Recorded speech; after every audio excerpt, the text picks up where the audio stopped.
Por favor, abran sus Biblias. Vamos al libro de Hebreos. Hemos estado en Hebreos el mes pasado también, estuvimos en ese libro. Y vayan al capítulo 12, porfa. Hebreos 12.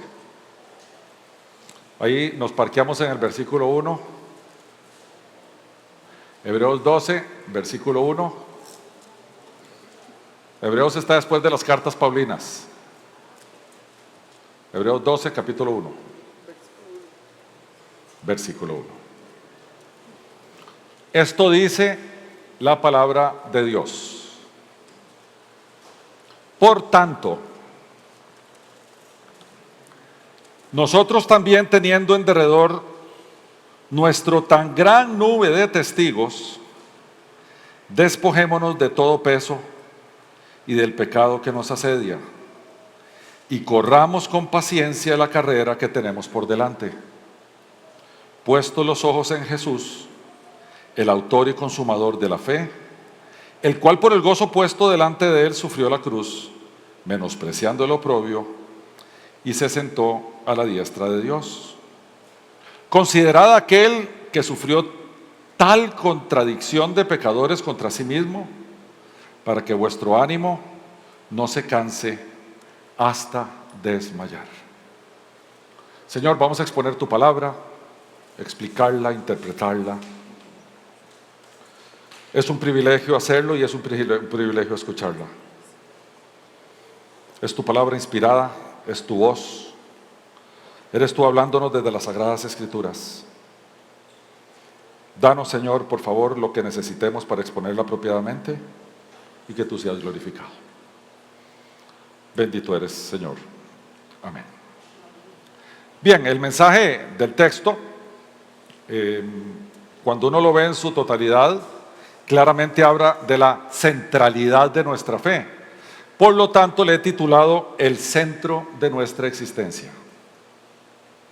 Porque creo yo que este texto completo lo que nos hace es llevarnos al centro que debería ser de nuestra vida entera, que claramente es Cristo.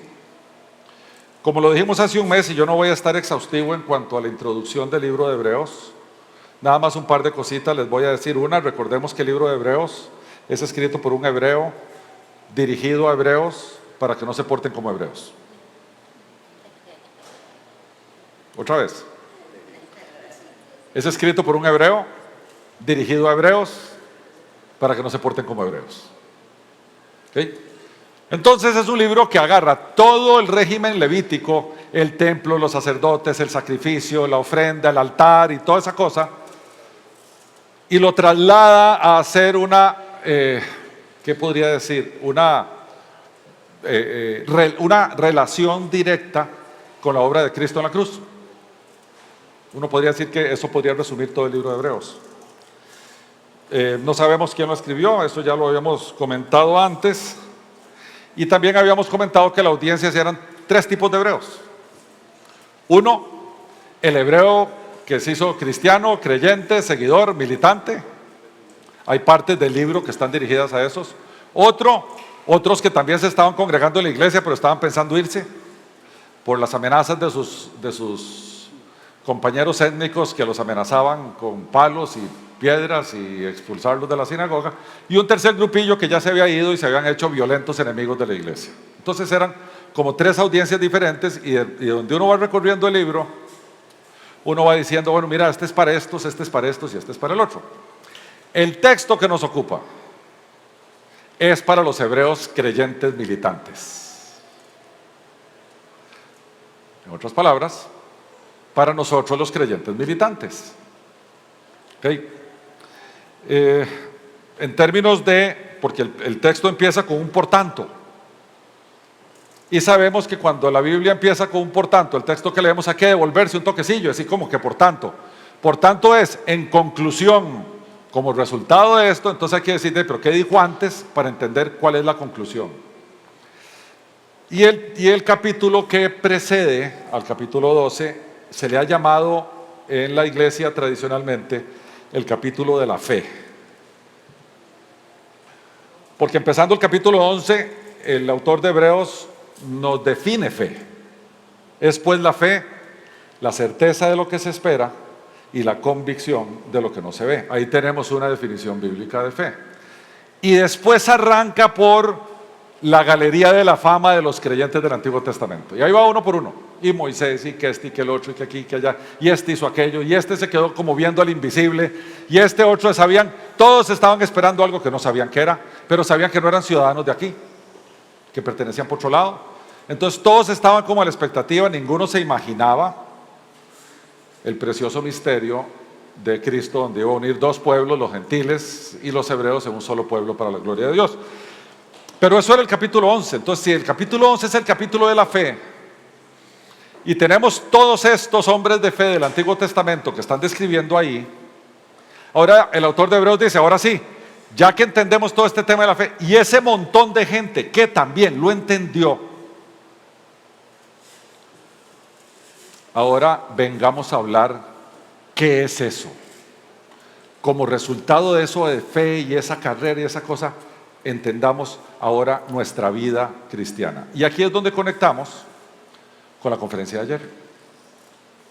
En la conferencia de ayer, yo creo que los que estuvieron aquí ayer recuerdan que el propósito nuestro era cómo vive un cristiano en un mundo caído en una batalla espiritual.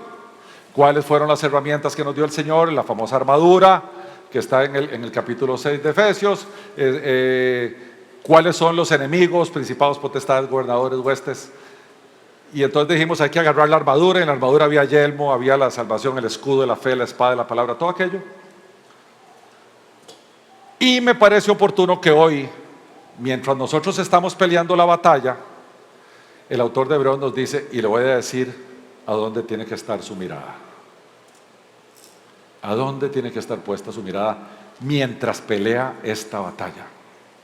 Y es así como conectamos el texto de hoy con ayer. Después, ahí mismo, en el mismo capítulo 12, más adelante, el autor de Hebreos nos insta, vean qué interesante, a entender y aceptar la disciplina del Señor. Ahí mismo, en ese mismo capítulo. Porque él dice que el Señor a quien ama, disciplina.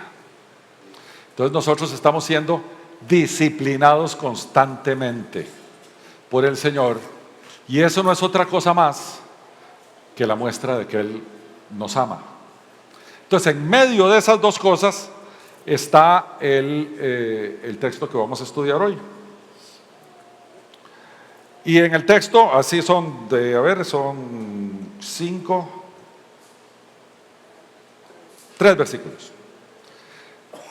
Yo puedo extraer como 5 puntos importantes que vamos a desmenuzar ahí en el texto. 1, cómo ha de vivir el creyente. El segundo, en quién fijamos nuestra mirada. El tercero, por qué Jesús hizo lo que hizo. El cuarto, ¿dónde está Jesús ahora? Y el quinto, ¿cuál debe ser nuestra motivación de vida? Ahí esos 3 versículos como que uno los abre en estos temas principales. Entonces vamos al versículo 1. Por tanto, nosotros también, teniendo en derredor nuestra tan grande nube de testigos, despojémonos de todo peso y del pecado que nos asedia y corramos con paciencia la carrera que tenemos por delante. Número 1, ya vimos el por tanto que nos pega para atrás con el capítulo 11 de los héroes de la fe. Curiosamente sigue diciendo, por tanto, nosotros también. En otras palabras, nosotros estamos en la misma carrera que estaban aquellos chavalos. Nosotros también. O sea, ellos estaban en esas, nosotros también estamos en estas. Solo que con una diferencia. Aquellos esperaban una promesa de un redentor. Nosotros vimos esa promesa cumpliéndose. Ellos estaban mirando hacia adelante y nosotros estamos mirando a una realidad que tenemos. Es la gran diferencia. Pero que los dos, los de allá y nosotros, estamos corriendo una carrera, es así. Por eso dice, teniendo esos 9 de testigos, despojémonos de peso y corramos la carrera. La otra es este tema de teniendo en derredor nuestra gran nube de testigos. Yo he escuchado gente decir que esta nube de testigos son ángeles, demonios, seres celestiales.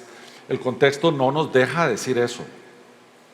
Si viene del por tanto, nosotros también, lo que nos está diciendo es vaya para atrás y vea quiénes son los testigos.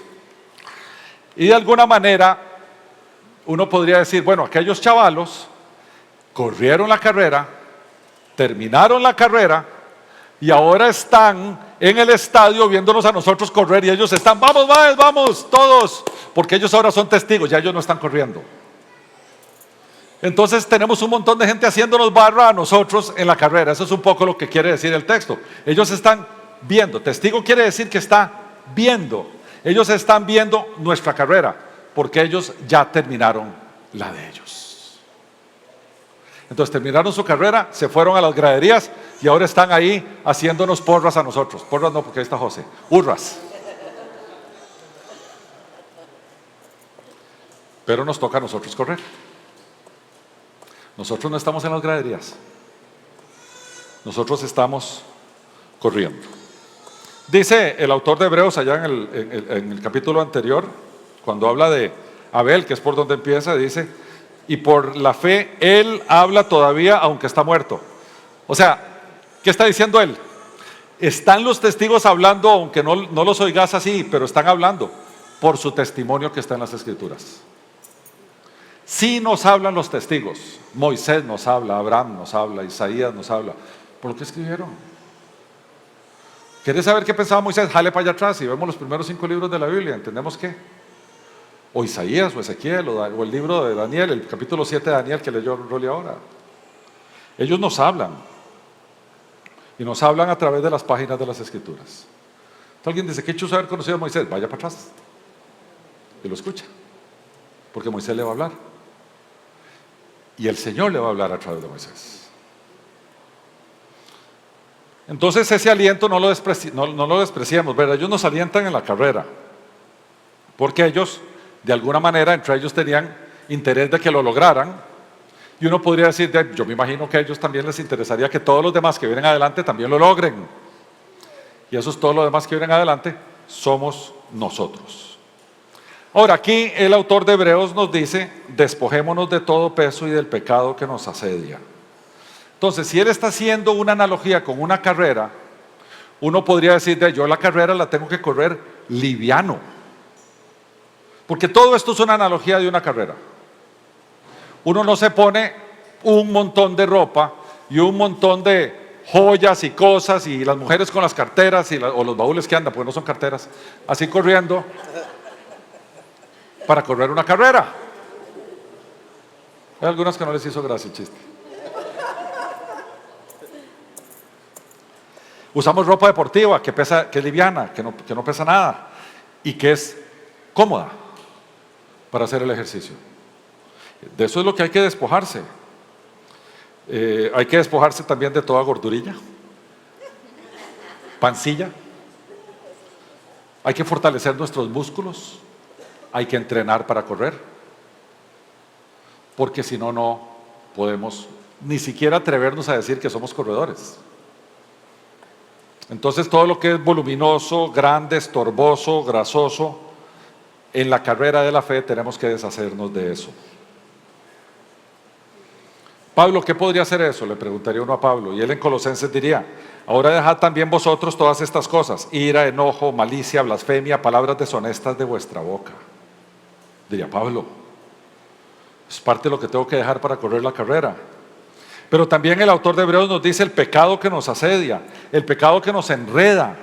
Es el pecado que donde nosotros vamos a ir, en vez de correr con una panta, es una amplia toga y no se puede correr con ella porque si corremos, trastabillamos y caemos.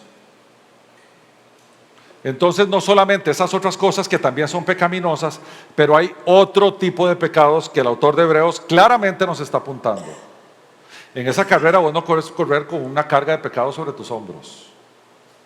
Eso hay que dejarlos atrás, porque nos retrasa, nos retiene y particularmente nos hace caer.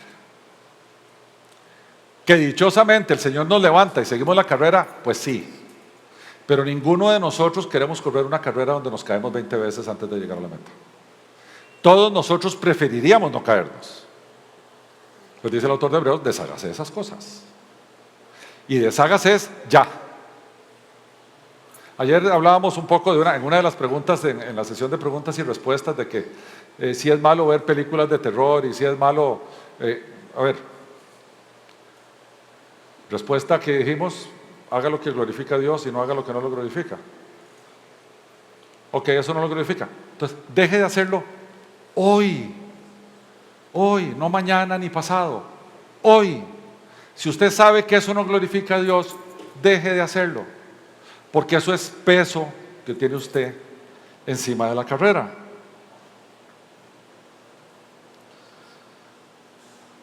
Y dice: corramos con paciencia la carrera que tenemos por delante.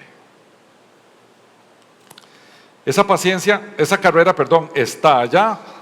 Está allá. La analogía de que estamos en una competición o en una carrera, pues no es de extrañar que los autores del Nuevo Testamento la leen, porque era muy de moda. En aquellos tiempos las competencias normalmente eran de velocidad, ya sea en carruajes o ya sea corriendo. Entonces ellos usan estas analogías de forma espectacular. Pablo la usó 2 veces. Una cuando estaba en su primer momento de prisión en Roma, que es cuando escribió la carta a Filipenses. En Filipenses 3:14 Pablo dice, 3:13 y 14 Pablo dice: hermanos, yo mismo no pretendo haberlo ya alcanzado, pero una cosa hago, olvidando ciertamente lo que queda atrás y extendiéndome a lo que está delante. Vale y Joel, ayer hablábamos de olvidarse lo que está atrás y extenderse hacia lo delante, ¿se acuerdan? Prosigo a la meta, al premio del supremo llamamiento de Dios en Cristo Jesús. Pablo está en una carrera viendo a la meta. ¿Saben qué pasa cuando uno va corriendo y vuelve a ver para atrás a ver si alguien lo va a alcanzar? Baja la velocidad. Pablo dice, a mí, como dice Dani también, a mí nadie me atrasa. Ni siquiera para volver a ver para atrás a ver quién viene. Todo es hacia allá. Prosigo hacia la meta, ¿verdad? Y la meta de Pablo era el premio que lo recibe del supremo llamamiento de Dios en Cristo Jesús. Años después, Pablo es liberado, es vuelto a capturar, y en esta ocasión ya lo van a matar. Y cuando lo van a decapitar, él escribe las cartas que se llaman pastorales, 2 en particular para su discípulo Timoteo. Y en la segunda carta de Timoteo, él le pone algo porque ya iba a morir. Y este versículo, los que ustedes que estuvieron en el memorial que le hicimos a Lori hace un año, lo recuerdan porque con este cerré yo mi prédica de ese entonces. Bueno, Pablo usa la misma analogía y le dice a Timoteo, le dice: he peleado la buena batalla, he acabado la carrera, he guardado la fe. Entonces no es raro ver estas analogías de carrera.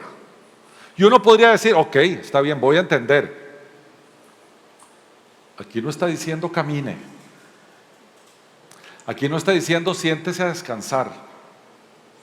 Aquí está diciendo corra, prosiga la meta. Acabe la carrera. Nuestro objetivo, como el de los testigos del Antiguo Testamento, es finalizar la carrera. Para finalizarla, tenemos que correr con perseverancia. Y la perseverancia nos hace llegar porque hay uno que nos, ayer dijimos un juego de palabras, ¡opa! ¡Opa! Bendito sea Dios, vea cómo nos estamos edificando. Perseveramos porque somos preservados. ¿Ok? Y esto es muy lindo porque resulta que nosotros vamos en esa carrera, pero no estamos solos. En esa carrera tenemos esos testigos haciendo barra, ¿verdad? Desde las graderías, pero vamos con otros compas corriendo. Todos nosotros. Y si alguien cae, yo me levanto, venga, vámonos. Porque la iglesia está en el negocio de restaurar, exhortar, aconsejar, proveer, cuidar, guardar a sus hermanos. Ese no es un negocio de los pastores de la iglesia, ese es un negocio de todos los miembros de la iglesia. Yo estoy en casa después de un día de trabajo y estoy a las 10 de la noche y suena el teléfono y me dicen, fíjate vos que Feli te necesita. Yo dejo botado todo y salgo en carrera a la casa de Feli para ver qué necesita. Porque si me llamó a las 10 de la noche es que genuinamente él me necesita. Y tal vez ya llegaron otros 3 hermanos, entonces ahora somos 4. Bueno, somos 4. Pero nosotros estamos para eso, no estamos por otra cosa, ¿eh? Estamos para eso.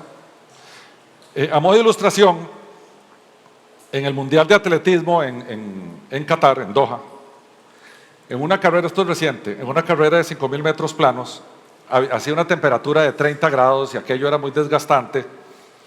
Y el corredor de Aruba, un tipo que se llamaba Jonathan Busby, ya faltando 250 metros, ya el hombre no aguantó. Deshidratado, complicado, el hombre se va a caer y donde está cayéndose, el corredor de Guinea que se llama Brahima Sukar Dabo, sale de la nada, nadie sabe dónde salió el tipo, sacrifica su carrera, levanta al otro y entran juntos los dos en la meta. Eso es ser iglesia. En la iglesia, como en los Marines, nosotros no dejamos a nadie atrás. No dejamos a nadie atrás. Por lo tanto, nosotros, a modo de aplicación, entendamos que sabemos que estamos viviendo un mundo hostil, lo vimos ayer en la conferencia, pero entendemos también que no estamos solos. Entonces, por una parte, corremos la carrera sabiendo que tenemos un montón de gente alrededor nuestro por si nos pasa algo, pero en adición corremos nuestra carrera considerando la posibilidad de que a un compa de uno le pase algo. Entonces, por una parte, nosotros tenemos que dejar nuestro orgullo a un lado y permitir que un compa nos ayude. No, yo puedo solo. No, usted no puede solo. Les comunico, en esta, usted no puede solo. Usted necesita 2 organismos, por llamarlo de alguna manera, el Espíritu Santo que habita en usted y el cuerpo de Cristo que se llama la iglesia. Solo no puede. Entonces, si va para allá y se encuentra que se cayó porque se deshidrató, llame a su iglesia. Y no estoy diciendo llame a su pastor, estoy diciendo llame a su iglesia. Uno siempre en la iglesia tiene gente más afín y llama, y el otro, resulta que vos sos el más afín de este, pero este es más afín de otro y el otro más afín de otro. Y entonces había un problema y aparecieron 15. Así deberíamos ser. Es así como deberíamos ser. Eso es ser el cuerpo de Cristo. Pero entonces, mientras vamos para allá, ahora hay que pegar un salto al versículo 2. ¿A dónde tengo que ver? A la meta. Porque vieran ustedes que aquí hay corredores profesionales. ¿Alguien corre profesionalmente? Okay. ¿Qué es lo que tiene el corredor cuando corre? En mente tiene la meta. Pero resulta que la vida cristiana no es esa. Pese a que queremos llegar a la meta, pero nuestra mirada no está en la meta. Eso es bien curioso. Les voy a decir dónde está nuestra mirada. Todos me van a hacer, ustedes conocen el término GOAT en deportes. Greatest of all time. El más grande de todos los tiempos en un deporte. Para mí es Roger Federer en tenis, pero ya ahora ya no puede, Djokovic y todas esas carambadas. Pero hablan de Michael Jordan en básquetbol. Y ¿quién es nuestro GOAT en la carrera? Y ustedes saben que es la maravilla de Jesús, que va al lado de nosotros. Y por eso tenemos, lo que más, ni siquiera al lado, va adelantito. Y nuestros ojos tienen que estar puestos en Él siempre. Entonces vamos al versículo 2. Puestos los ojos en Jesús, el autor y el consumador de la fe. Yo no sé si ahí dice puestos los ojos en Buda Ahí no dice puesto los ojos en Mahoma. Ahí no dice puesto los ojos en la Virgen María. Ahí no dice puesto los ojos en el Papa Francisco. Ahí no dice puesto los ojos en San Antonio vuelto para abajo para que me repare un novio. ¿No dice? Ahí dice puestos los ojos en Jesús. Ahí se acabó papas, imanes, rabinos, pastores, personajes en la jerarquía eclesiástica se acabaron.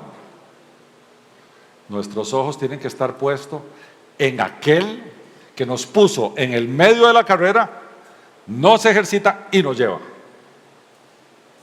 En el instante que desviemos nuestra mirada en Él, nos caemos. En ese preciso momento. Y lo que sea que desvíe nuestra mirada de Jesús, ¿cómo le llamaríamos? Un ser. ¿Quién es un ser que no desea que tengamos los ojos puestos en Jesús, sino que los tengamos en otro lado? En el Papa, en María, en Buda, en Mahoma o en el que ustedes quieran poner, cualquiera, no importa. ¿Quién? El diablo. Por tanto, esto se está grabando. Todo aquel personaje religioso que nos hace desviar nuestra mirada de Jesús es satánico.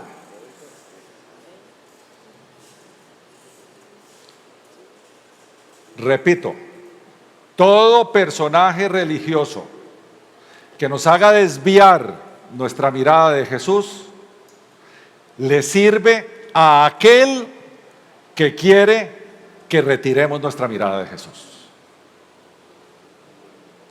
Plano y simple. Plano y simple.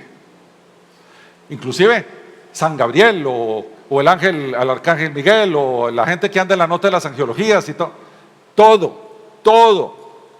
todo aquel que nos desvíe nuestra mirada de Jesús está sirviendo a uno que es el que desea que quitemos la mirada de Cristo. Es bien interesante porque el autor de Hebreos no nos habla de Cristo sino de Jesús, puesto los ojos en Jesús, y nos da el nombre, y voy a tomarme una libertad aquí, nos da el nombre humano del Cristo. Cristo es ungido o Mesías y se viene desde el Antiguo Testamento, desde el puro principio, pero cuando llega el momento en que nace en Belén, se le pone por nombre Jesús, lo cual quiere decir que en su condición humana ese Jesús empezó a existir. Pablo normalmente habla de nuestro Señor Jesucristo. Señor, Adonai, Jesús humano, Cristo el Mesías mandado por Dios, el Hijo de Dios. Pablo hace esa relación. Pero ahora el autor de Hebreos, como nos está dando consejos de cómo vivir la vida esta terrenal, dice, vuelva a ver a Jesús. Yo no sé qué pensando, dice, ay, ¿qué veo ahí? Su vida. ¿Cómo fue la vida de Jesús? Además de perfecta. Pero fíjense en eso, ya sabemos que Él es Dios. Pero cuando estuvo aquí, es tu modelo. Cuando estuvo aquí. Y dice que además, ese Jesús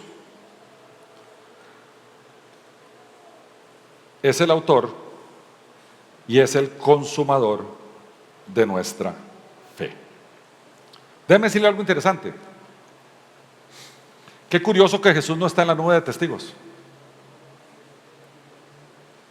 Jesús no está ahí en la gradería con otros, con los Moiséses y todos esos, va haciendo barra para ver si Manuel llega. Vamos mano, ahí todos. No, Jesús no está con esos.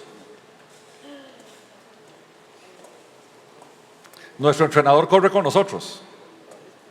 No porque Él necesite llegar a la meta. Él llegó a la meta. Y después vamos a ver dónde está. Pero Él es el que nos lleva y puesto los ojos en Él, el que nos hace llegar a nuestro destino, a nuestra meta final. Y dice el versículo 2, es el autor y consumador. Autor y consumador son como dos extremos. A mí me hace mucha gracia, a mí me fascina el autor del libro de los Hebreos, porque en poquitas cosas dice una barbaridad. El autor es porque Jesús es el autor de nuestra salvación. Él entró en el santuario celestial, dice el autor de Hebreos. Él ha abierto un camino nuevo y vivo, dice el autor de Hebreos. Es el iniciador. Pero al mismo tiempo, es el consumador, es el final, es el que lo consumó. Es el autor por un lado y es el consumador del otro, el que lo hizo todo. ¿Saben por qué? Porque Él es principio y fin, porque Él es alfa y omega. Él es el todo en todo. ¿Cómo era la canción que se me hizo Rolly? O Cari, Jesús es mi todo, ¿verdad? Que cantamos una vez. Es el todo. Es autor y es consumador.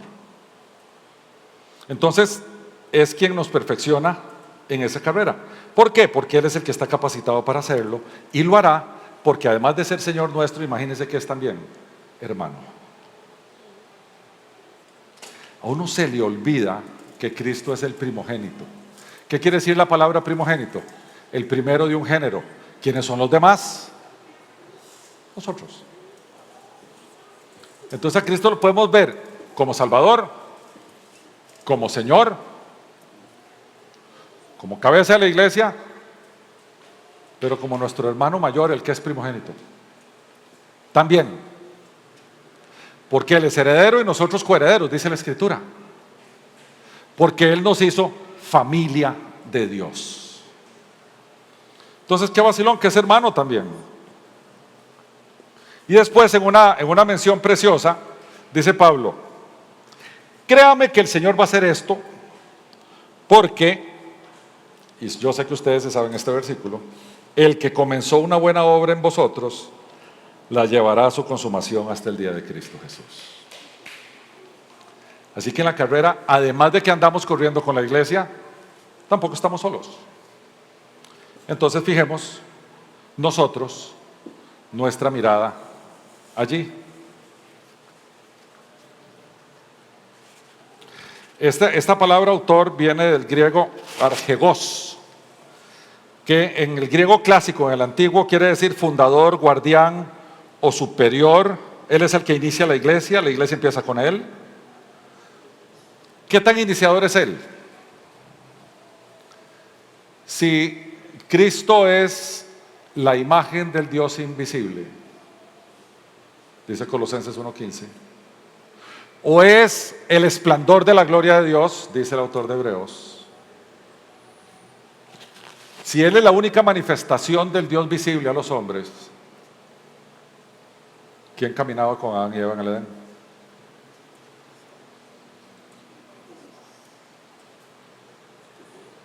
Desde allá. La otra, ahí se las dejo. A imagen y semejanza de quién fuimos hechos. También ahí se los dejo. Ustedes dirían, ¡y qué chuzo lo que acaba de decir Rolando! No, eso lo dijo el pastor de la Gracia allá cuando nos visitó. Te estoy dando derechos de autor al hombre. Pero a mí me dejó sin habla. A mí me dejó sin habla. Él es el iniciador. Él es el iniciador.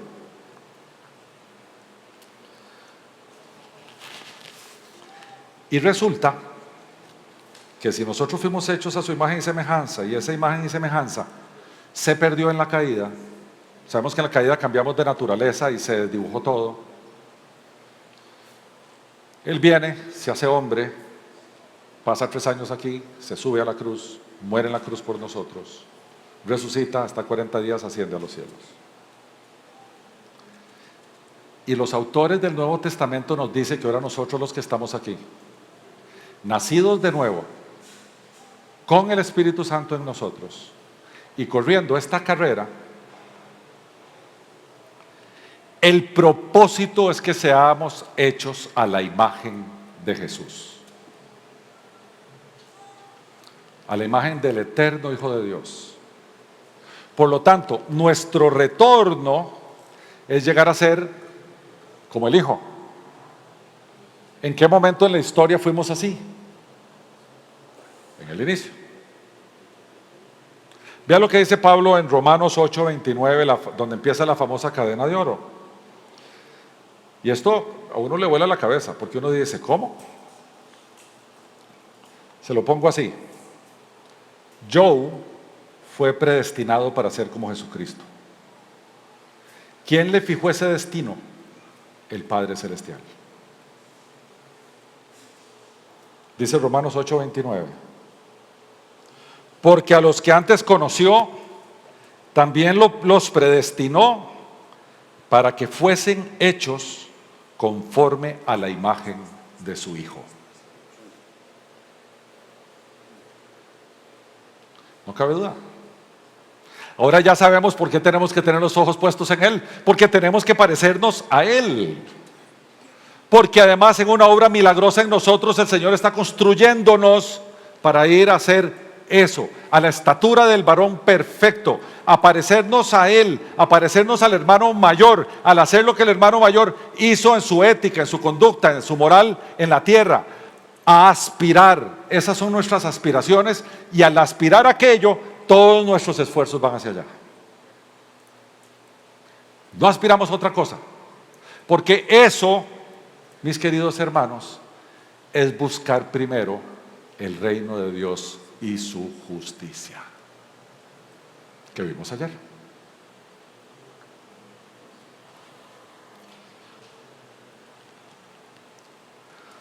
Qué vacilón, porque Cristo es el autor y el consumador, es el iniciador y el perfeccionador.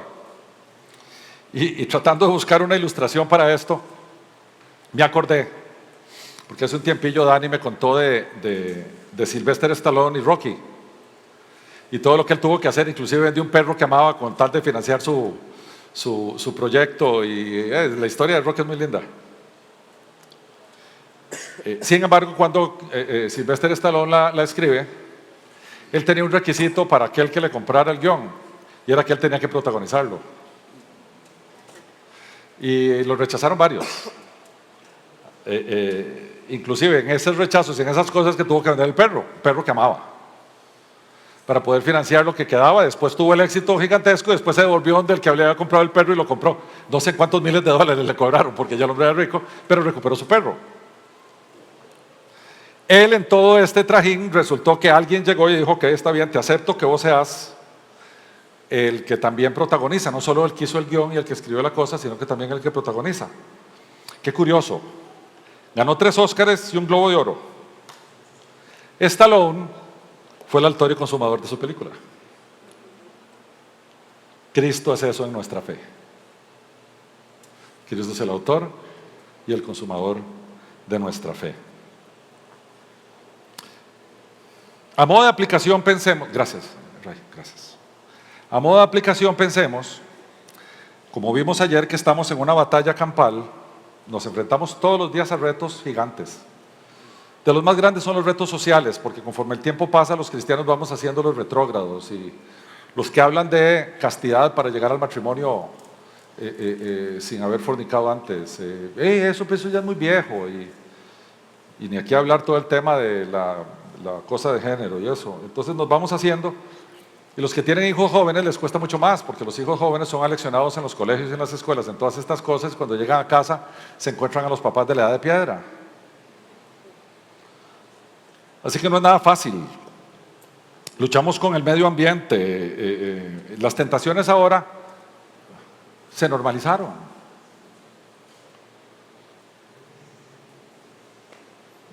Mira, voy a ir a pasar con mi novia el fin de semana a la playa. Y tenés que dejarlo ir, porque se normalizó el pecado.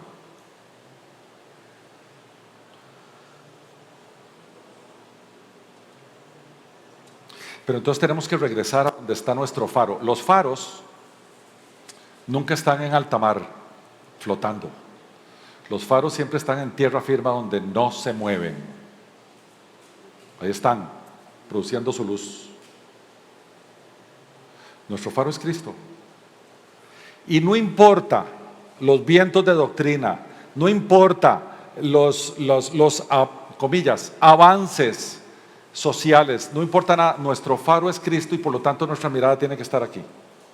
Si pensamos ahora en que los ojos los tenemos que tener puestos en Jesús, pensemos que si estamos en alta mar y estamos navegando y el cielo está cubierto, los tiempos en que se leían en las estrellas las cosas y todo, ¿qué es lo único que te garantiza que llegas a puerto? Cuando vuelves a ver al faro inamovible. Vos sabés que esa es la ruta. Cristo es nuestro faro. Entonces todos los días en nuestro reto de vida, en nuestros trabajos, con nuestras familias, que hay un montón de gente incrédula que nos considera medio retrógrados, con los vecinos, Cristo es nuestro faro. Y ahí tenemos que poner nuestra mirada. Ustedes saben que no es fácil. O sea, la vida cristiana es terriblemente difícil y todos los días uno está orando, leyendo la Biblia, poniendo los ojos en Jesús y le cuesta a uno. Entonces hay que ir a la iglesia, porque ahí nos juntamos todos los que nos cuesta. Hacemos como los círculos de los alcohólicos anónimos, ¿verdad? Que todo el mundo cuenta sus historias ahí. Porque nos ayudamos. Entonces, el tema aquí es bien curioso, porque ¿por qué Cristo? ¿Por qué los ojos en Él? Seguimos en el versículo 2, dice, el cual por el gozo puesto delante de Él sufrió la cruz, menospreciando lo propio. Qué vacilón que el autor de Hebreos nos dice por qué. Porque, y esto sí que hay gente que lo interpreta de diferente manera, dice, el gozo puesto delante de Él sufrió la cruz. ¿Cuál gozo? ¿Ustedes vieron a Cristo gozoso en la cruz ahí? En ese instante en que la colección de pecados de toda su iglesia en toda la historia fue puesta sobre Él. Y una vez que fue puesta sobre Él, el Padre Celestial decidió castigarla. Primero la puso y después la castiga. Y toda la ira perfecta y todopoderosa de su Padre Celestial cayó sobre Cristo. La Biblia no lo dice, yo no debería decirlo, pero yo creo que el sufrimiento de Cristo en la cruz es mayor que cualquier sufrimiento de cualquier persona que vaya a los infiernos. Porque el de los infiernos paga por sus propios pecados. El de Cristo pagó por nuestra colección. Y entonces dice la Biblia, por el gozo puesto delante de Él. ¿Por qué gozo? Él sabía que iba a sufrir. En el libro del profeta Isaías, en el capítulo 53, habla de ese sufrimiento. ¿Cómo gozo?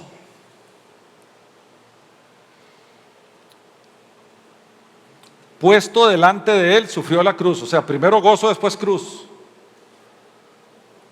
Padre, yo me gozo en que todos los que están escritos en el libro de la vida, que tú me estás encomendando salvar, yo los voy a salvar.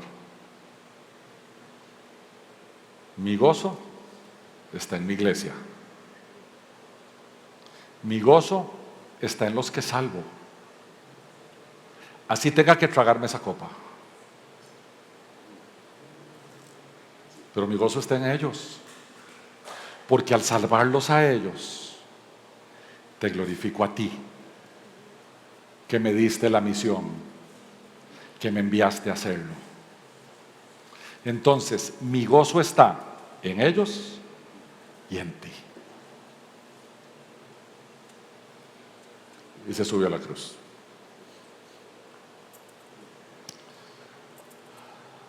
Curiosamente, aquí en este versículo, cruz es la única vez que se menciona la palabra cruz en toda la carta de Hebreos.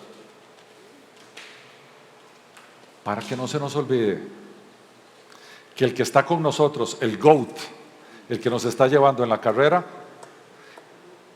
está habilitado para hacerlo porque primero pasó por la cruz. Esa es la razón.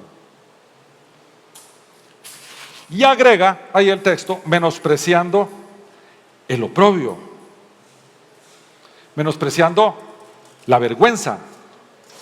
Ustedes saben que la cruz es un castigo tan terrible que los romanos no se lo hacían a sus ciudadanos. Solo el que no era romano crucificaban. Los romanos no crucificaban romanos.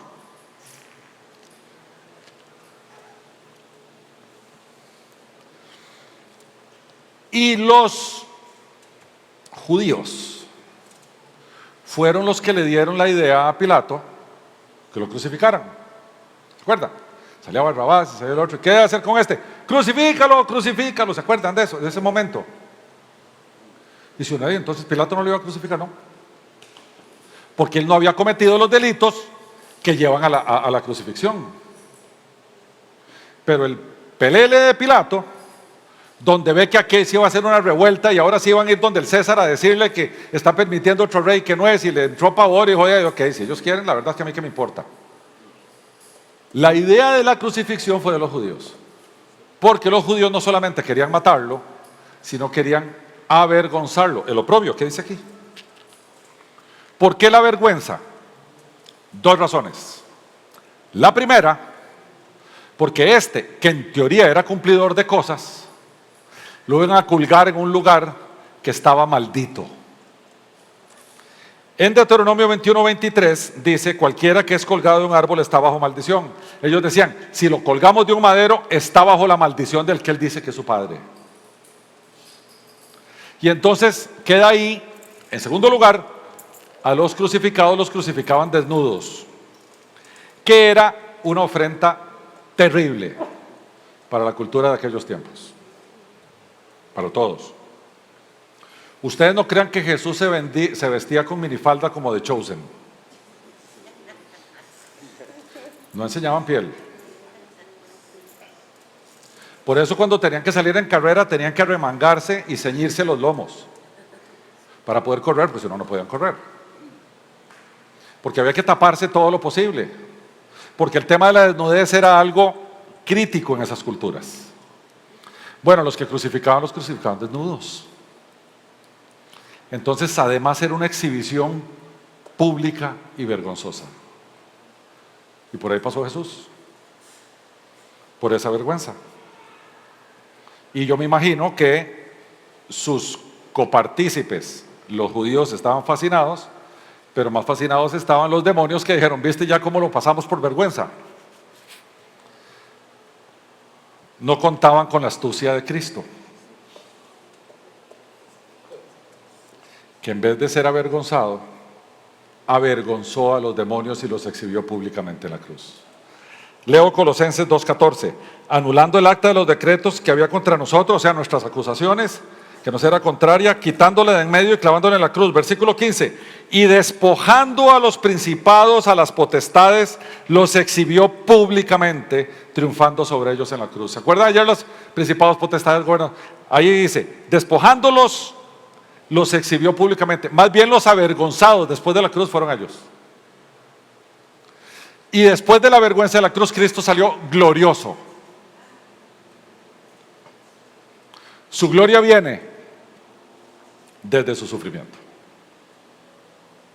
Entonces, porfa, en ningún momento pensemos nosotros que nosotros vamos a ser glorificados si no hemos sufrido. No es que el sufrimiento es un requisito y si no sufrimos, qué tirada, no me voy a glorificar. No es ese. Solo es que vamos a sufrir. Se los aseguro. Todos vamos a sufrir. O sufrimos todos los días. Todos. Recientemente Jaya tuvo un episodio con una mascota que la puso a sufrir terriblemente. Uno sufre con el animalito que uno ama, uno sufre con un pariente que uno ama, todo el tiempo sufre. Sufre en el trabajo, sufre.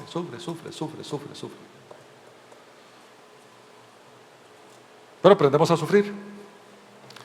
Y Cristo, entendiendo eso, sabiendo que iba a ser avergonzado y sabiendo que iba a dar su vida, lo hizo con gozo. Lo hizo con gozo. Hace 3 o 4 días, cuando estaba preparando el mensaje, le digo a Dani, ¿cómo hago yo para encontrar una ilustración de alguien que haga estos sacrificios con gozo? Y él me dio la idea, me llevó a la película 300. ¿Ustedes se acuerdan de la película 300?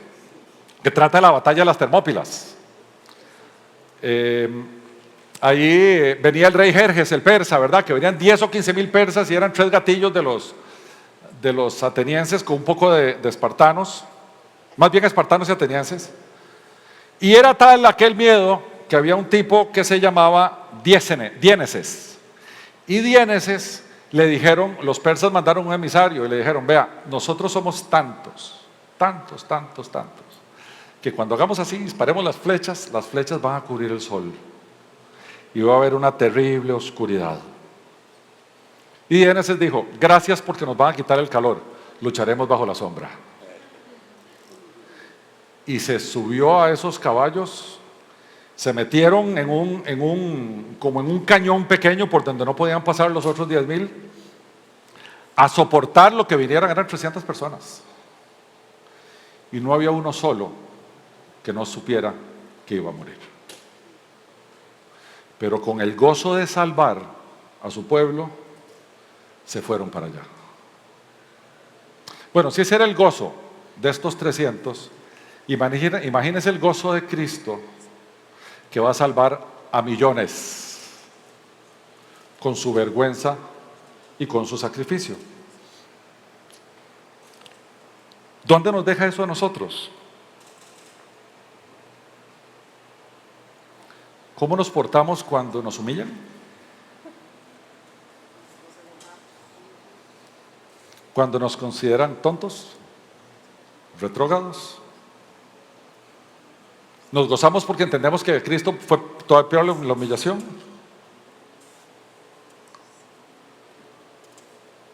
Vieran que cuando Cristo pasó por esa humillación, porque como dice la Escritura que desde antes nos conoció, tenía el nombre de cada uno de nosotros en su libro y en su mente. Cuando estaba en esa cruz, desnudo. Acabo de recibir los pecados de José Porras. Acabo de recibir los pecados de Mao. Porque sabía de Mao y sabía de José. Porque ellos estaban escritos en su libro. ¿Cómo debemos vivir entonces nuestra vida? Puestos los ojos en ese que fue humillado, que fue castigado, que fue sufrido y que fue todo, y nosotros esperando no ser humillados, ni sufridos, ni castigados de ninguna manera. El camino que Cristo nos fijó es ese, y hay que aceptarlo con el gozo que Él aceptó el suyo. En un buen tico, nada de caritas. Nada de caritas. Porque después de eso, después de esa humillación, después de ese sufrimiento y todo eso, ¿qué fue lo que Él hizo? Seguimos en el versículo 2, no hemos pasado de ahí. Se sentó a la diestra del trono de Dios. El autor y el perfeccionador o consumador de nuestra fe, después de esa desgracia, fue ascendido y se sentó a la par de Dios, a la mano derecha, al lugar de honor que estaba vacío y que Él había ocupado y que Él ocupa de nuevo. Porque es una invitación que el Señor le hizo, está en el Salmo 110, que es el texto más citado en todo el Nuevo Testamento, del Antiguo Testamento. Siéntate a mi diestra hasta que haya hecho de tus enemigos por estrado de tus pies. O en otras palabras, Padre, regreso a tener la gloria que tuve contigo antes de que el mundo existiera. Juan 17. En otras, no le importó ser igual a Dios como cosa que aferrarse, y se hizo siervo y murió en muerte de cruz. ¿Y qué pasó después? Para que el Padre lo exaltó al grado sumo, para que en el nombre de Jesús toda rodilla se doble y toda lengua confiese que Jesús es el Señor, para gloria de Dios Padre. Por todo lado donde lo vean. El punto culminante de la historia es Cristo en el trono exaltado después de lo que hizo. Y ahora está ahí a la diestra, tarea consumada. Ahora, ¿qué hace ahí? No me van a creer. Está intercediendo por mí. Está intercediendo por Panti. Padre, ve cómo anda Panti en esas, pero yo me voy por Panti. No ha parado. Solo que ahora no tiene que consumar un sacrificio. Ahora está en un ministerio intercesor a favor de su iglesia. Abogado tenemos para con el Padre en Cristo Jesús, Señor nuestro, dice la Escritura. Y vean, no era común en los tiempos antiguos que un hijo de un rey fuera a la batalla. porque eso interrumpía la sucesión monárquica. Entonces, se me muere el hijo y ¿a quién dejo? Entonces usualmente eran generales que se mandaban para allá. Cuando los generales venían gananciosos, se acercaban en el salón del trono, se acercaban lo más posible al rey, porque era a recibir los honores, y entre más cerca del rey más poder tiene uno, y los dejaban acercarse porque eran los generales que habían ganado. Sin embargo, a la derecha estaba el heredero. En el caso de Cristo, él fue el general, y cuando ganó la batalla le dijo: ahora, Padre, voy a ir a sentarme al lugar que siempre ha sido mío y que dejé vacío mientras iba a morir por los que estamos oyendo este mensaje el día de hoy. Pero ya hice el trabajo, aquí estoy de regreso, aquí estoy sentado a tu derecha. Entonces, ahora regresando a nosotros, ¿cómo debemos conducirnos sabiendo que Él está entronizado? Volvemos a un buen tico. ¿Quién dijo miedo? ¿Quién dijo miedo? Una buena definición que no está en ningún libro es que el miedo es ausencia de fe. Esa sería una buena definición de miedo. El temor es ausencia de fe. Si el nuestro, que es un Señor que corrió la batalla, triunfó, está entronizado, nos está intercediendo, y nosotros tenemos nuestra mirada, porque es el GOAT de la carrera, ¿cómo vamos nosotros en un lloriqueo? Ay, qué vida la que yo tengo. ¿Cómo vamos en ese lloriqueo corriendo por la vida? Vamos en Cristo y en la seguridad que Cristo nos da corriendo la carrera. Porque les voy a decir, a diferencia de un montón de gente, tenemos asegurado que llegamos a la meta. 100% seguro. 100% seguro. Entonces vivamos como los que van a ganar. Aunque corriendo nos den calambres, no se quejen del calambre, continúen puestos los ojos en aquel que sufrió algo más que un calambre. ¿Ok? Y entonces, ¿cómo nos motivamos? ¿Cómo nos motivamos? Versículo 3, ahí en sus Biblias. Considerad a aquel que sufrió tal contradicción de pecadores contra sí mismo, para que vuestro ánimo no se canse hasta de desmayar. Ay, estoy desanimado, vuelvo aquí. Ay, hoy ando tristón, vuelvo ahí. Pastor, viera que tristeando. Vaya para allá. Vaya para allá. Un consejo pastoral no sustituye las Sagradas Escrituras. No las sustituye. Quédese ahí. Ahora bien, si no me acuerdo dónde estaba, el pastor le puede decir dónde. Vaya a Hebreos 12:3. Pero usted regresa a Hebreos 12:3 y vuelve a decir: ay, mira, si era ahí donde era la cosa. Porque ahí dice: para que vuestro ánimo no se canse hasta desmayar. Maestro, no lo entendí muy bien. Llamo al compa de la iglesia que está por ahí, venía acá, porque vieras que no estoy como muy bien que digamos, y no estoy sacando de aquí lo correcto. Vamos todos los de la iglesia de vuelta. Porque cuando un miembro del cuerpo se duele, todos nos dolemos. Eso es lo que yo quiero, es que no nos hagamos pastores dependientes. Hagámonos dependientes de Cristo. Y como la iglesia es su cuerpo, tenemos a dónde recorrer. ¿Ok? Entonces ahí está nuestra consideración. Si Cristo sufrió tanta contradicción de pecadores contra sí mismo, vámonos, nuestro ánimo está ahí puesto en Cristo otra vez. Cristo todas las profecías las vio. A ver, Juan capítulo 1, a los que vinieron no lo aceptaron, lo rechazaron. Y Cristo se fue lloriqueando: ¿qué tirada? Me rechazaron los míos. No, ¿verdad? ¿Y por qué nosotros lloriqueamos? Ustedes saben, y esto no lo tenía en el sermón, pero se me acaba de venir a la mente, y les quiero hacer un recordatorio. En Apocalipsis 22, o sea, al final de la Biblia, hay una lista de los que van a entrar y los que no. Ya ahorita llego, denme un chance.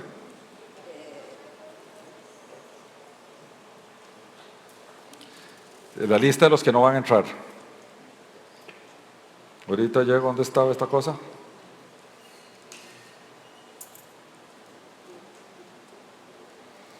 A ver. Téngame paciencia un toquecito.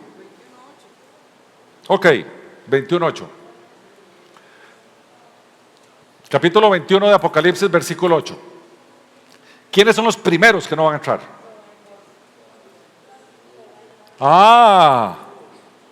Los cobardes, los lloriqueadores, los temerosos, los faltos de fe, o en buen tico, los pendejos.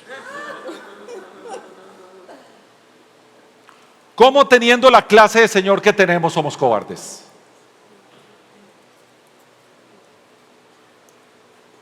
Los que van a entrar ahí son los valientes en Cristo, no los cobardes. Y si alguno de nosotros es cobarde, vaya de regreso, métase en el cuarto, abra sus Biblias y póngase a orarle a Cristo. Porque los cobardes no van a estar ahí. Solo los valientes. Yo le pegaría a los cobardes lloriqueadores. Porque vean la clase de ejemplo que tenemos. A Cristo lo vimos lloriqueando. No, hombre, ¿qué iba a estar lloriqueando Cristo? Entonces, consideremos el sufrimiento de Cristo, consideremos todo lo que dijo. Mira, todos estos chavalos pecadores, yo me los tiro encima. ¿Sabe por qué? Porque quiero vivir con ellos por una eternidad. ¿Cómo ha pecado Anita? Pero aún así quiero vivir con ella. Cristo, ¿cómo quieres vivir conmigo? Yo quiero vivir con él. Y por eso lo voy a salvar, para que viva conmigo por una eternidad. Yo diría, bueno, del lado nuestro a mí me parece el negocio espectacular. Yo quiero vivir con Cristo por una eternidad. Pero Él es el que lo logra, no yo. Él es el que dijo, Mike, con el sonido ahí que tiene puesto, va a vivir conmigo por siempre. Porque yo así lo decidí. Ni siquiera Él lo decidió. Él es mío. Yo lo rescaté. Lo saqué de la oscuridad, lo pasé a la luz. Lo saqué de muerte, lo traje a vida. Me pertenece. Lo compré con mi sangre, lo compré con mi vida. Es mío.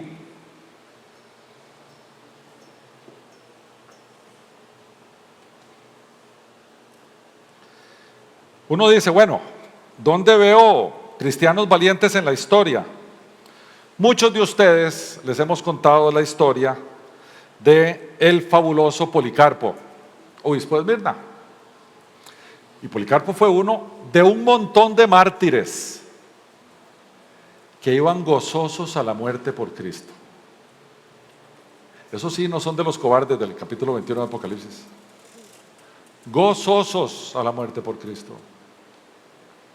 Policarpo ya viejito, lo llevaron y en el juicio el procónsul, aquí tengo la historia, Quadratus le dijo, Policarpo al procónsul, porque le decía, queme incienso del César y con eso se salva. Niegue que Cristo es Curios y diga que Kaiser es Curios, Kaiser es el César y Curios es Señor. Niegue a ese Señor Cristo y dígale que el Kaiser, que el César es Señor. O va a la quema, lo quemamos en la hoguera. Palabras de Policarpo. Me amenazas con un fuego que arde un poco de tiempo y luego se extingue, pero tú no sabes nada del fuego que trae el juicio venidero, ni del castigo eterno que aguarda a los malvados. ¿Sabe qué puede hacer con su fuego? No le dijo eso.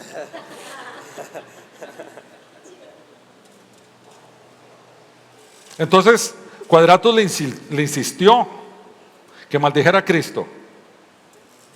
Palabras de Policarpo, llevo 86 años sirviéndole y ningún mal me ha hecho. ¿Cómo he de maldecir a mi rey que me salvó?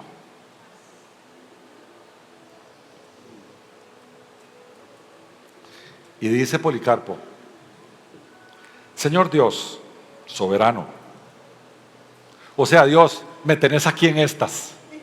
Dios soberano, aquí me tenés vos. Te doy gracias porque me has tenido por digno de este momento. Le van a prender fuego en la hoguera para que junto a tus mártires yo pueda tener parte en la copa de Cristo. Si Cristo sufrió, yo quiero sufrir. Es un privilegio para mí hacerlo. Por ello te bendigo y te glorifico.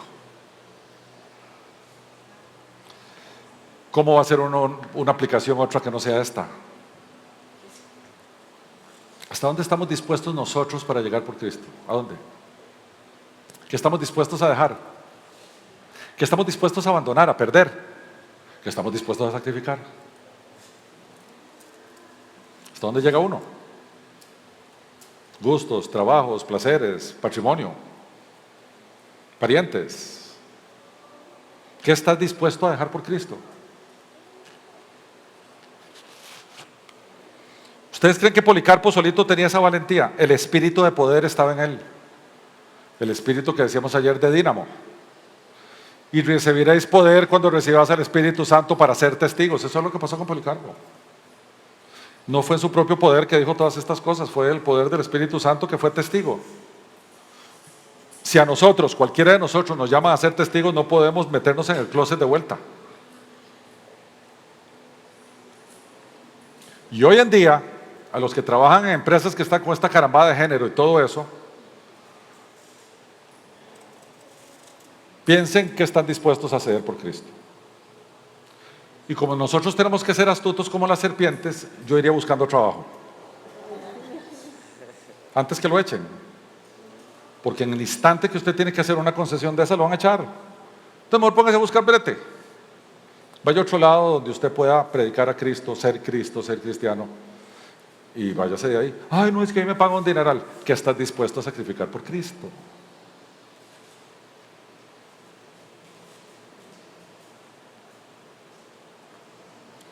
¿Qué nos deja el texto de hoy para ir terminando? En la historia de la redención, allá de principio a fin, o lo que los teólogos le llaman la metanarrativa, la narrativa que está encima, ¿verdad? La gran historia, nos encontramos al autor y al consumador de nuestra fe. O como decíamos ayer, el que parte la historia en dos, antes de Cristo y después de Cristo. Toda esa historia es posible por Cristo y su cruz. Toda esa historia. Toda. Desde el capítulo 3 de Génesis, porque en el 2 y el 1 todavía no se habla de redención, hasta la segunda venida de Cristo. Capítulo 19 de Apocalipsis. Esa es la historia de la redención. Hay más historia, hay historia de creación y después hay historia de nuestra vida en la nueva creación. Pero ahí es donde ponemos nuestra mirada, en el Cristo eterno que se hizo hombre en la persona de Jesús. Pero era el Cristo eterno. Era el Cristo que caminaba por el desierto con su pueblo en forma de columna de fuego de noche o de humo de día. Era el Cristo que donde emanó de la roca el agua para saciar la sed del pueblo de Israel. La roca era Cristo, dice Pablo. Ese Cristo de allá decidió hacerse hombre un día para ser el Cristo nuestro de aquí. En toda la historia bíblica, ese es el puro centro nuestro. Y aquí vemos cómo hay una maravilla. Tal vez yo diría que la doctrina más linda que podemos sacar de este texto que leímos hoy es la doble naturaleza de Jesucristo. El Jesús hombre que murió en la cruz y el Cristo divino que se hizo hombre para ser hombre perfecto y poder hacer sacrificio perfecto. Los que apuntan ahí, palabritas de domingo, la doble naturaleza de Cristo se llama la unión hipostática. Hipóstasis es sustancia. La unión hipostática, la unión de dos naturalezas, la divina y la humana, en un solo ser. Y yo diría que en este texto que acabamos de leer, por ahí camina.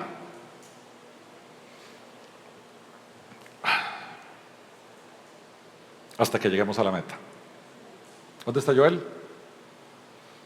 A él le fascina esto que yo voy a decir, yo sé que le gusta. ¿Y cuando lleguemos a la meta?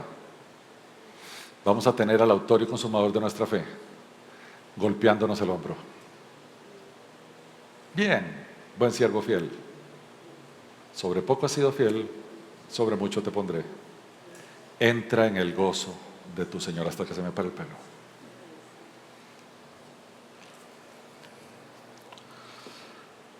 Repasando un poco todo lo que vimos.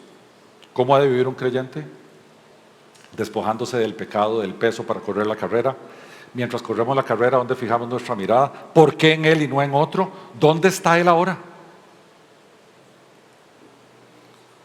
Y la motivación. ¿Cuál es la motivación del creyente? Algunos de aquí practicamos deportes. Hay deportes que son individuales, deportes que son colectivos. Fútbol es colectivo, claramente, uno no puede ganar un partido uno solo. El sencillo de tenis es individual, o la natación cuando es en una competencia individual. Curiosamente, el texto hoy nos pone en el mundo deportivo, a correr una carrera. Tenemos un montón de testigos haciéndonos barra. Tenemos al mejor de todos los tiempos con nosotros adelante, diciéndonos: este es el camino, este es el ritmo, siga adelante. Y un montón de compas atrás de nosotros corriendo la misma carrera también. Ahí va Patricia cayendo, yo la sostengo y la vuelve a levantar otra vez y jale para adelante.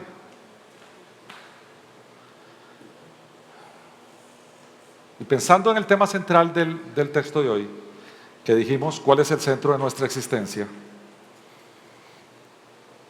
El centro de nuestra existencia es el nombre, es que no me gusta decirle religión, de nuestro sistema de fe. Nosotros somos cristianos porque somos cristocéntricos. No hay ninguna otra razón. Por eso a mí me duele mucho cuando las iglesias se dedican a todas las cosas del Espíritu Santo sin que eso implique que estoy blasfemando con el Espíritu Santo, porfa. Pero el Espíritu Santo te lleva a Jesús, te apunta siempre a Jesús, porque el Espíritu Santo está en el negocio de hacer Jesús el centro. Por eso somos cristocéntricos. ¿Cómo vive alguien que es cristocéntrico? Buscando una aplicación general de todo el texto. Primero, somos testigos. Somos testigos de esto. 2, nos mandaron a discipular a aquellos que Él salva. Ir a ser discípulos bautizándolos y enseñándoles. Eso es lo segundo. 3, nos mandaron a ayudar al desvalido, dándole de comer al hambriento, beber al sediento, vistiendo al desvestido, visitando al que está en hospitales y prisiones. Y 4, nos invitó a conducirnos, mientras tanto, como la comunidad del Sermón del Monte. Esa es la ética cristiana. Capítulos 5, 6 y 7 del Evangelio de Mateo. ¿Quieren saber cómo tiene que ser nuestra conducta? Vayan ahí. Entonces, somos testigos. Discipulamos a los que Cristo salva. Ayudamos al desvalido. Y nos comportamos como Cristo manda que nos comportemos. Y entonces, como finaliza la carta de Hebreos, aquí voy a finalizarla yo también. Y el Dios de paz que resucitó de los muertos a nuestro Señor Jesucristo, el gran pastor de las ovejas, por la sangre del pacto eterno, os haga aptos en toda obra buena, para que hagáis su voluntad, haciendo Él en vosotros lo que es agradable delante de Él por Jesucristo, al cual sea la gloria por los siglos de los siglos. Amén. Querido Señor Jesucristo, hoy hemos venido a predicarte. Hoy hemos venido a ver tu obra ahí en la cruz. Hoy hemos venido a ver cómo correr esta carrera de nuestra vida cristiana. Hoy tu palabra nos ha hablado alto y claro. No estamos solos. Continuamos la carrera hasta el final. Allá nos espera nuestra corona de justicia. Mientras tanto, tú nos sostienes. En la iglesia nos acompañamos. Y un montón de testigos nos hablan desde tu palabra. Hoy te bendecimos y te alabamos por quien eres. Y te bendecimos y te alabamos por lo que has hecho. A ti, Jesús el Cristo, sea el honor y sea la gloria por todos los siglos de los siglos. Amén.